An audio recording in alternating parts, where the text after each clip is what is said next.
പതിറ്റാണ്ടുകളുടെ അധിനിവേശം അനുഭവിച്ച ഒരു സമൂഹമാണ് ദക്ഷിണാഫ്രിക്കയിലുള്ളത്.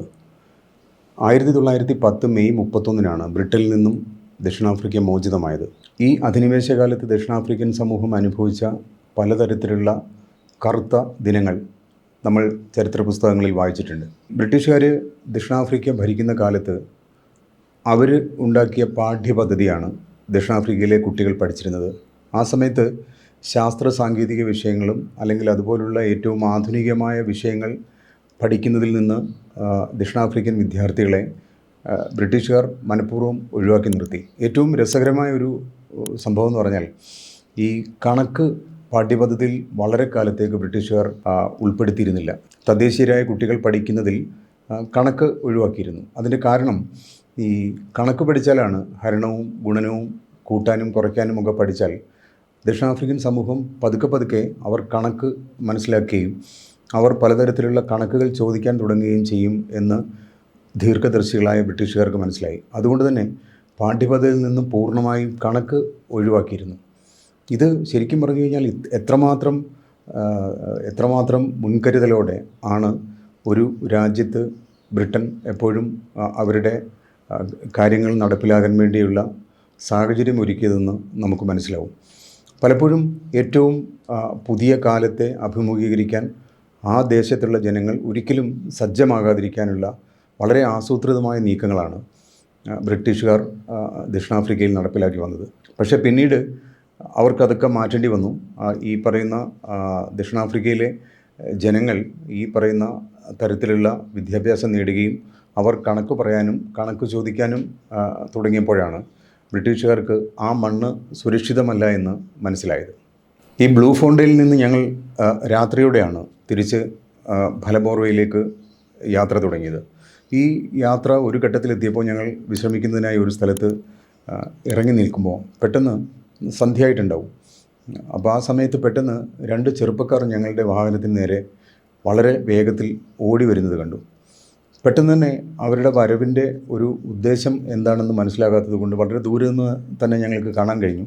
അതുകൊണ്ട് തന്നെ പെട്ടെന്ന് ഞങ്ങൾ വാഹനത്തിൽ കയറി ഞങ്ങൾക്ക് പോകേണ്ട വഴിയിലൂടെ ഞങ്ങൾ മുന്നോട്ട് പോന്നു.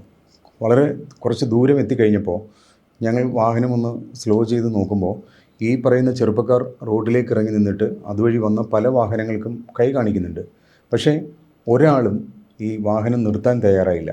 അപ്പോൾ പലപ്പോഴും ഞങ്ങൾ അതുവരെ കേട്ട കഥകളും അനുഭവങ്ങളും പലരും പറഞ്ഞ അനുഭവങ്ങളും വെച്ചിട്ട് അവർ ഏത് ഉദ്ദേശത്തിലാണ്, 2 വളരെ നല്ല കരുത്തരായ 2 ചെറുപ്പക്കാരാണ്, അവരെന്തിനാണ് ഈ ഇത്രയും വേഗത്തിൽ ഓടി റോഡിലേക്ക് ഇറങ്ങി വാഹനങ്ങൾക്ക് കൈ കാണിക്കുന്നതെന്ന് ഞങ്ങൾക്ക് സംശയം തോന്നി. തീർച്ചയായിട്ടും അവർ ഒരു പക്ഷേ കൊള്ളയടിക്കാനോ അല്ലെങ്കിൽ മറ്റെന്തെങ്കിലും തരത്തിലുള്ള അപായ സൂചനകൾ അവരിൽ നിന്നുണ്ടായതുകൊണ്ടാവണം അതുവഴി കടന്നു വന്ന ഒരു വാഹനവും അവർക്ക് മുന്നിൽ നിർത്തിയില്ല. അപ്പോൾ പിന്നീട് ഞങ്ങൾ 1-2 ആൾക്കാരോട് സംസാരിച്ചപ്പോൾ ഇത് പതിവ് സംഭവമാണ്. പെട്ടെന്ന് ഒന്നിലേറെ ആൾക്കാർ റോഡിലേക്ക് ഇറങ്ങി വരികയും അവർ വാഹനം കൈ കാണിച്ച് നിർത്തുകയാണെങ്കിൽ ആ വാഹനത്തിലേക്ക് കയറി അതിൽ ഉള്ള യാത്രക്കാരുടെ സർവ്വതും കൊള്ളയടിച്ച് വളരെ കൂളായിട്ട് അവർ തിരിച്ചു പോവുകയും ചെയ്യുന്ന അനുഭവങ്ങൾ ആ വഴിയാത്രയിൽ പലർക്കും അനുഭവമുള്ളതായി പറയുകയുണ്ടായി. തുടർന്നുള്ള യാത്ര നീണ്ട സൂര്യകാന്തി പാടങ്ങൾക്കിടയിലൂടെയായിരുന്നു. അപ്പോൾ ഞങ്ങൾ ഈ സൂര്യകാന്തി പാടങ്ങൾക്ക് ഇടയിലൂടെ യാത്ര ചെയ്യുമ്പോൾ ചില കർഷകരെ ഈ വഴിയാത്രയിൽ കാണുകയുണ്ടായി. അപ്പോൾ സൺഫ്ലവർ ഓയിൽ ഏറ്റവും വ്യാപാരാടിസ്ഥാനത്തിൽ ഉൽപ്പാദിപ്പിക്കുകയും വിപണനം ചെയ്യുകയും ചെയ്യുന്ന കാര്യത്തിൽ വളരെ സജീവമായ ഒരു പ്രദേശമായിരുന്നത്. ഏക്കർ കണക്കിന് സ്ഥലത്ത് സൂര്യകാന്തി കൃഷി ചെയ്യുകയും അതിൽ നിന്നുള്ള വിപണന സാധ്യതയുള്ള ഉൽപ്പന്നങ്ങൾ ഏറ്റവും ലാഭകരമായി വിൽക്കുന്നതിൻ്റെ ലാഭമൊരിക്കലും അവിടെ പണിയെടുക്കുന്ന ആൾക്കാർക്കോ അല്ലെങ്കിൽ ചെറുകിട കർഷകർക്കോ അല്ല. വളരെ ഏക്കർ കണക്കിന് സ്ഥലം ഒന്നിച്ച് കൃഷി ചെയ്യുന്നത് പലപ്പോഴും പുറത്തു നിന്നുള്ള ഇൻവെസ്റ്റേഴ്സാണ്. അപ്പോൾ അവർ അതിൻ്റെ ലാഭം വളരെ തുച്ഛമായ ശമ്പളം തദ്ദേശീയർക്ക് നൽകി കൊണ്ടുപോകുന്ന ഒരു രീതിയാണ് അവിടെ ഇപ്പോഴും ഞങ്ങൾ യാത്ര ചെയ്യുന്ന സമയത്തും നിലനിൽക്കുന്നതെന്ന് ഞങ്ങൾക്ക് മനസ്സിലാക്കാൻ കഴിയും. പലപ്പോഴും ദീർഘദൂര യാത്രകൾക്കിടയിൽ പലപ്പോഴും ഞങ്ങൾക്ക് തുടക്കത്തിൽ തന്നെ മനസ്സിലായ ഒരു കാര്യം, ഈ തദ്ദേശീയരായ ആൾക്കാർ അവരുടെ പൊതുഗതാഗതം വളരെ ദുഷ്കരമാണ്. പലപ്പോഴും പലയിടങ്ങളിലേക്കും ഈ പൊതുഗതാഗതം അവിടെ ലഭ്യമല്ല. അതുകൊണ്ട് തന്നെ ആയിരിക്കണം സാധാരണക്കാരായ ജനങ്ങൾ ഈ ദക്ഷിണാഫ്രിക്കയിൽ ഞങ്ങൾ നടത്തിയ പരിമിതമായ യാത്രക്കിടയിൽ ഞങ്ങൾക്ക് മനസ്സിലായ ഒരു കാര്യം, കേരളത്തിലെ പോലെയോ ഇന്ത്യയിലെ പോലെയോ യാത്ര ചെയ്യുന്നതിൽ അത്ര കൗതുകമുള്ള ആൾക്കാരായിരുന്നില്ല ഞങ്ങൾ യാത്ര ചെയ്ത പല സ്ഥലത്തും ഞങ്ങൾക്ക് കാണാനായത്. കാരണം ഈ പൊതുഗതാഗതം അത്ര ലഭ്യമല്ലാത്തത് കൊണ്ട് തന്നെ പലപ്പോഴും സ്വന്തം വാഹനങ്ങളുള്ളവർ മാത്രമാണ് യാത്ര ചെയ്യുന്നത്. അല്ലെങ്കിൽ ഈ പൊതുഗതാഗതത്തിൻ്റെ സൗകര്യം ഇല്ലാത്തത് കൊണ്ട് തന്നെ ജനങ്ങൾ അധിവസിക്കുന്ന സ്ഥലത്ത് തന്നെ കൂടുകയും അധികം യാത്രകൾ ചെയ്യാൻ സാധ്യതയില്ലാത്തത് കൊണ്ട് അവർ അത്തരം യാത്രകൾ ഒഴിവാക്കുകയും ചെയ്യുന്ന ഒരു കാഴ്ചയും ഞങ്ങൾക്ക് ഈ യാത്രക്കിടയിൽ മനസ്സിലാക്കാൻ കഴിയും. അതിമനോഹരമായ ഭൂപ്രകൃതിയും കാലാവസ്ഥയും അല്ലെങ്കിൽ അത്തരം അന്തരീക്ഷവുമാണ് ഞങ്ങൾ യാത്ര ചെയ്ത ഒട്ടുമിക്ക സ്ഥലങ്ങളിലും കാണാൻ കഴിഞ്ഞത്. ഇവിടെ പല സ്ഥലങ്ങളിലും കണ്ട വലിയ രമ്യഹർമ്മ്യങ്ങൾ, വലിയ കെട്ടിടങ്ങളൊക്കെ തന്നെ ബ്രിട്ടീഷുകാർ പണി കഴിപ്പിച്ചതാണ്. അതിനുശേഷമുള്ള പല നിർമ്മിതികളും നമ്മൾക്ക് കണ്ടാൽ മനസ്സിലാവും അത് വളരെ ആധുനികമായ സൗകര്യങ്ങളുള്ള ഒരു നിർമ്മാണ രീതി ആയിരുന്നില്ല അവർ അവരുടെ വീടുകൾക്കും മറ്റ് ബിസിനസ് സ്ഥാപനങ്ങൾക്കും ഒക്കെ തന്നെ ഉള്ളത്. പകരം ഈ ബ്രിട്ടീഷുകാർ ഉണ്ടായിരുന്ന സമയത്ത് അവർക്ക് വേണ്ട എല്ലാ തരത്തിലുള്ള സജ്ജീകരണങ്ങളും ആധുനികമായ സജ്ജീകരണങ്ങളും ഉള്ള ആധുനികമായ സൗകര്യങ്ങളുമുള്ള വലിയ വലിയ കെട്ടിടങ്ങൾ പല ദേശത്തും ഒന്നിച്ച് പണി കഴിപ്പിച്ചിട്ടുണ്ട്. അവിടെയാണ് ബ്രിട്ടീഷുകാർ താമസിക്കുകയും അല്ലെങ്കിൽ അവരുടെ കാര്യങ്ങൾ നടത്തുകയും ചെയ്തിരുന്നത്. പക്ഷേ തദ്ദേശീയരായ ആൾക്കാർക്ക് അത്തരം സൗകര്യങ്ങൾ നൽകേണ്ടതില്ല, അവർ അതിന് അർഹതയുള്ളവരല്ല എന്നുള്ള മട്ടിൽ വളരെ നീചമായ രീതിയിലുള്ള ഒരു സങ്കല്പമാണ് ഈ ബ്രിട്ടീഷുകാർ ഭരണകാലത്ത് അവരുടെ അധിനിവേശ കാലത്ത് അവർ ഈ ദക്ഷിണാഫ്രിക്കയിൽ എമ്പാടും നടപ്പിലാക്കിയത്. ലോകത്ത് ഏറ്റവും കൂടുതൽ വീഞ്ഞ് ഉൽപ്പാദിപ്പിക്കുന്ന രാജ്യം, അല്ലെങ്കിൽ പ്ലാറ്റിനം ഉൽപ്പാദിപ്പിക്കുന്ന രാജ്യം, സ്വർണം ഉൽപ്പാദിപ്പിക്കുന്ന സ്ഥലം, ഇങ്ങനെ പലതരത്തിലുള്ള പ്രത്യേകതകൾ ദക്ഷിണാഫ്രിക്കയ്ക്കുണ്ട്. ഇതുപോലുള്ള ഈ ഏറ്റവും ലോക മാർക്കറ്റിൽ ഏറ്റവും വിലയുള്ള സംഗതികൾ ഉൽപ്പാദിപ്പിക്കുന്ന ഒരു രാജ്യത്ത് അതിൻ്റെയൊക്കെ തന്നെ ലാഭം, അതിൻ്റെയൊക്കെ തന്നെ വ്യാപാര സാധ്യത മനസ്സിലാക്കുന്നത് കൂടുതലും വിദേശത്തു നിന്നുള്ളവരാണ് അന്നും ഇന്നും. അതേസമയം ഞാൻ നേരത്തെ കൃഷിയുടെ കാര്യം പറഞ്ഞ പോലെ തന്നെ തദ്ദേശീയരായ ജനങ്ങൾ ഈ പറയുന്ന കോടികൾ വിലമതിക്കുന്ന അവരുടെ രാജ്യത്തു നിന്നുള്ള ഉൽപ്പന്നങ്ങളുടെ സമൃദ്ധി ഒട്ടും തന്നെ അനുഭവിക്കാൻ സാധിക്കുന്നവരല്ല. കാരണം ഈ ഗവൺമെൻറ് ഇത്തരം കാര്യങ്ങൾക്ക് പലതരത്തിലുള്ള നിയന്ത്രണങ്ങൾ ഏർപ്പെടുത്തിയിട്ടുണ്ട്. അത് തദ്ദേശീയർക്ക് പലപ്പോഴും അത് താങ്ങാനാവുന്നതല്ല.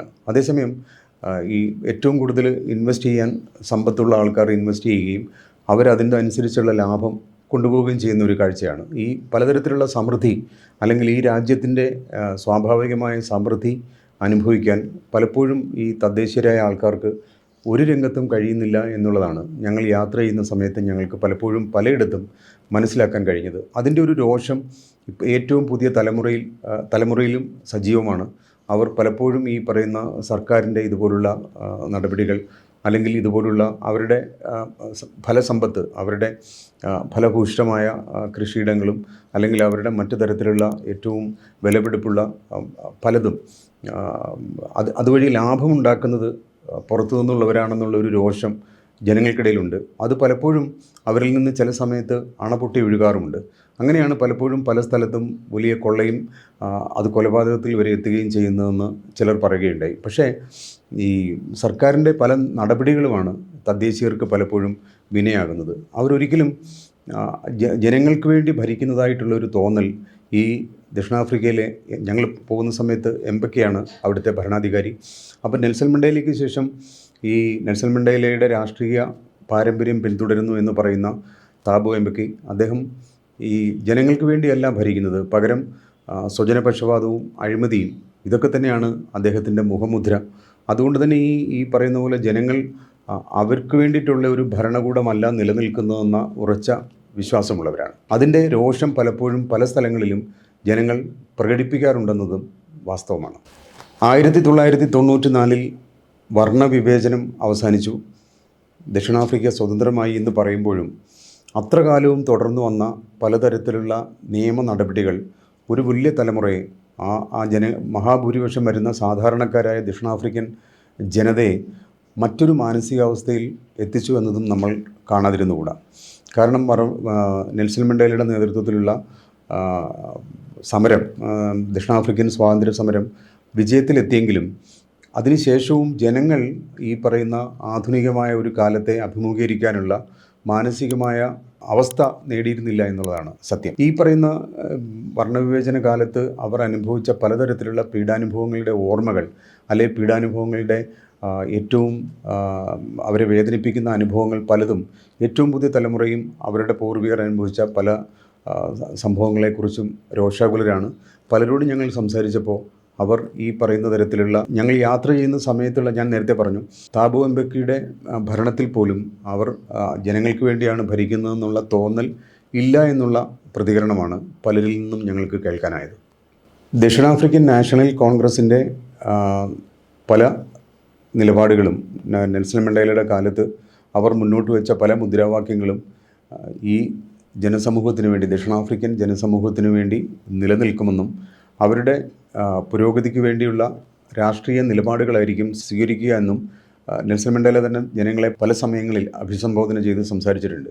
പക്ഷേ ഈ വർണ്ണവിവേചനം അവസാനിച്ചു, ദക്ഷിണാഫ്രിക്ക സ്വതന്ത്രമായി എന്ന് പറയുന്നതിന് ശേഷമുള്ള പതിറ്റാണ്ടുകളായിട്ടും ജനങ്ങൾ യഥാർത്ഥത്തിൽ ഭരണകൂടത്തിൽ നിന്ന് പ്രതീക്ഷിക്കുന്ന തരത്തിലുള്ള നന്മകൾ, അല്ലെങ്കിൽ ജനങ്ങൾ പ്രതീക്ഷിക്കുന്ന തരത്തിലുള്ള അവർക്ക് വേണ്ടിയാണ് ഭരിക്കുന്നതെന്നുള്ള തോന്നൽ പലപ്പോഴും ഉണ്ടാകുന്നില്ല എന്നുള്ളതാണ് സത്യം. ഈ ബ്ലൂ ഫോണ്ടയിൽ നിന്ന് ഞങ്ങൾ തിരിച്ചുള്ള യാത്രക്കിടയിൽ ഒരു ചെറിയ ടൗണിലെത്തി.